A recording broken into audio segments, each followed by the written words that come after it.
Imagina que estás organizando en tu casa una cena para 100 personas. Compraste la comida exacta, calculaste las porciones y organizaste las sillas. De repente tu vecino le abre la puerta trasera a 100 personas más. Bueno, ajustas las porciones, compartes, aunque estés un poco molesto, pero aún así compartes. La gente come un poco menos, pero está todo bien, ¿no? Pero ¿qué pasa si en lugar de 100 llegan 500 personas de golpe, rompiendo la entrada? No hay suficiente comida, no hay espacio y la estructura de tu casa colapsa. No es cuestión de egoísmo, es una realidad matemática. Ningún recurso es infinito. Hoy no venimos a hablar desde el odio, sino desde la lógica del contrato social, la economía y la geopolítica. ¿Qué está pasando con las fronteras de España?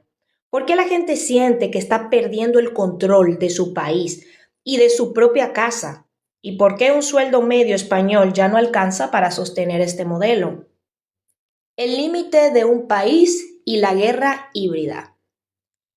En la teoría política más básica, un Estado solo existe si cumple tres requisitos: población, leyes y un territorio delimitado que pueda defender. Si no puedes defender tus fronteras, dejas de ser un país soberano. Pero en el siglo XXI las guerras ya no se luchan solo con tanques. Lo vimos en mayo del 2021 y se volvió a repetir en el 2026 en la frontera de Ceuta. Miles de personas cruzaron el límite marítimo y la valla en cuestión de horas. ¿Por qué ocurre esto? Porque esto no es un fenómeno migratorio espontáneo, ni un éxodo por un desastre natural. Esto es lo que en la geopolítica se llama guerra híbrida, el uso deliberado de seres humanos como herramienta de presión política por parte de Marruecos para chantajear diplomáticamente a España. Y aquí entramos en el corazón de la estrategia marroquí, el dilema imposible de quienes están en primera línea. Imagina ser tú un guardia civil en Ceuta. Tu deber constitucional es proteger el territorio nacional. Pero de repente ves a miles de personas lanzándose al mar, muchas de ellas a punto de ahogarse. ¿Qué haces? La pregunta no es política, es puramente legal. Por un lado, el Código Penal español desde 1995 castiga severamente la omisión del deber de socorro. Por otro, los tratados internacionales y de la Unión Europea sobre derechos humanos y el derecho del mar dicta una regla de oro: la prioridad absoluta es rescatar la vida humana, sin importar su estatus migratorio. Marruecos conoce estas leyes europeas a la perfección. Saben que al empujar a miles de personas hacia el mar de golpe, dejan a las fuerzas de seguridad españolas de brazos cruzados. En lo que respecta a la contención fronteriza, los agentes tienen que soltar el equipo policial y convertirse en socorristas. Esta maniobra convierte la propia moral y las leyes humanitarias de Europa en su mayor debilidad táctica, dando a entender a quienes cruzan que tienen vía libre para entrar ilegalmente sin que nadie los pueda frenar, porque el país receptor está obligado por ley a salvarlos y acogerlos. Y aquí es donde muchos ciudadanos conectan lo que pasa en la frontera con lo que pasa en su día a día, porque la pérdida de control no solo se siente en Ceuta o en Melilla, se siente en la puerta de su propia vivienda. Volvamos al ejemplo de la casa. Si alguien entra a la fuerza a tu hogar y en el proceso se lastima gravemente, la obligación moral y legal es prestarle primeros auxilios. Nadie discute eso. Pero darle auxilio médico no significa que tengas que dejar que esa persona se quede a vivir en tu salón para siempre sin aportar, escúchese bien, sin aportar a los gastos. En España, el fenómeno de la ocupación ilegal y la lentitud de los procesos judiciales genera la misma sensación de desamparo. Si el Estado tarda años en devolverte tu propia casa cuando alguien la usurpa, y tampoco puede evitar que entren miles de personas en sus fronteras, el ciudadano se pregunta: ¿quién defiende lo mío? El contrato social y la administración de los recursos. Hablar de defender el territorio y organizar los recursos no es estar en contra de los derechos humanos, todo lo contrario. Para poder ayudar de manera efectiva, primero tienes que estar estable tú. El presupuesto de un Estado sale directamente del bolsillo de sus contribuyentes, dígase nacionales y residentes extranjeros legales. El pacto es sencillo, pagas impuestos para sanear los problemas internos, sostener los servicios públicos y garantizar la seguridad. Luego, si hay presupuesto y estructura de sobra, ayudas al exterior de forma organizada. Pero cuando invitas a 500 personas a una casa con comida para 100, el sistema se colapsa. Cuando tienes sanidad saturada y jóvenes que no pueden pagar un alquiler, absorber un flujo migratorio masivo y descontrolado rompe por completo el balance de los recursos públicos. La trampa fiscal y la comparativa. España versus Noruega.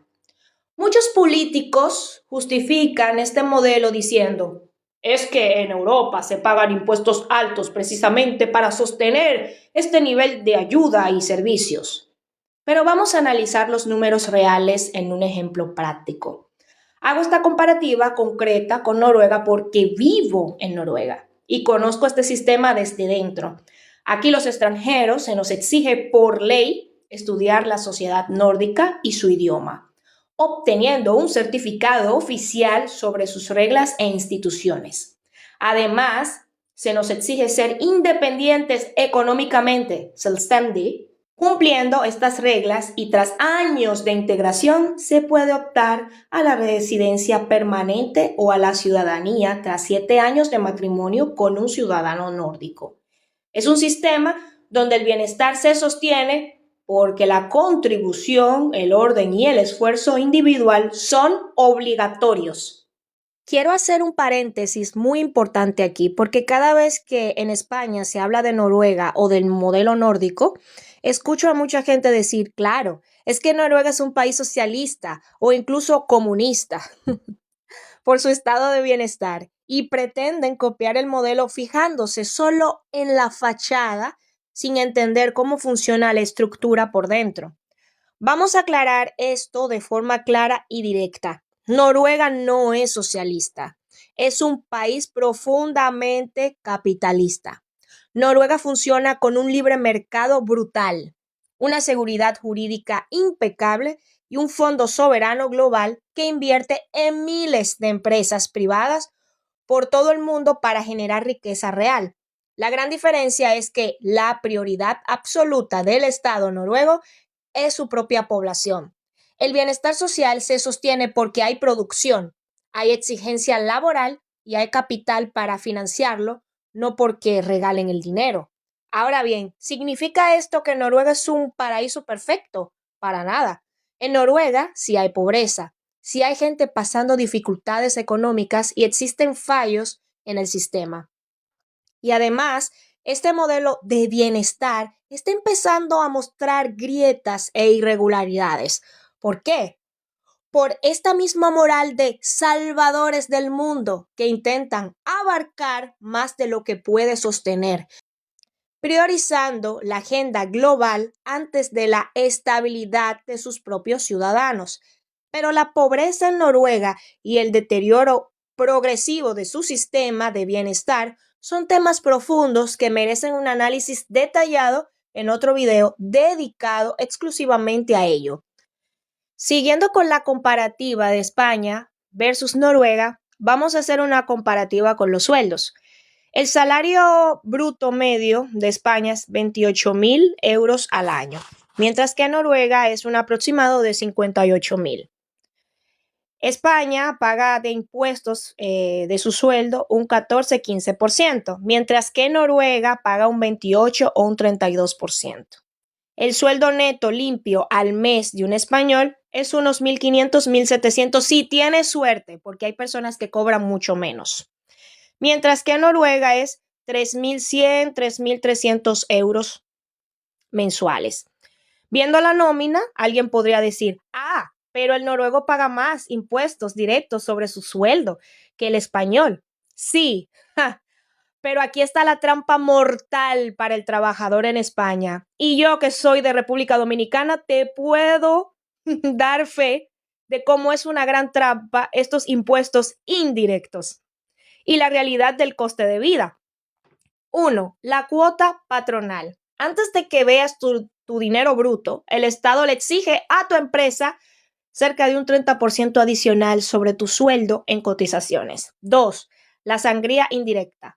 Cuando gastas tu sueldo neto ajustado, pagas un 21% de IVA en la mayoría de productos, casi un 50% de impuestos en la gasolina e impuestos especiales en la luz y el gas. Al final del mes, los impuestos indirectos y los gastos básicos absorben casi el 100% de lo que gana un trabajador medio en España. No hay margen de ahorro. En Noruega se pagan impuestos altos sobre el salario, sí, pero los sueldos netos son acordes a la economía. La administración pública es hipereficiente. La propiedad privada se respeta de inmediato y la integración es exigida. En España, el ciudadano soporta impuestos indirectos de nivel europeo con sueldos bajos, mientras percibe que el Estado falla en lo más básico, defender su casa y su país. En conclusión, no se trata de cerrar la puerta a quien lo necesita de forma organizada y legal. Se trata de sostenibilidad, orden y respeto por la ley. Un país que permite que usen sus propias leyes humanitarias en su contra para ser vulnerado territorialmente, que no defiende la propiedad privada de sus trabajadores y que los ahoga a impuestos indirectos, es un país que está desmantelando su propio futuro. Porque recuerda la regla de oro. Para poder darle refugio a alguien, primero tienes que asegurarte de que tu casa siga en pie.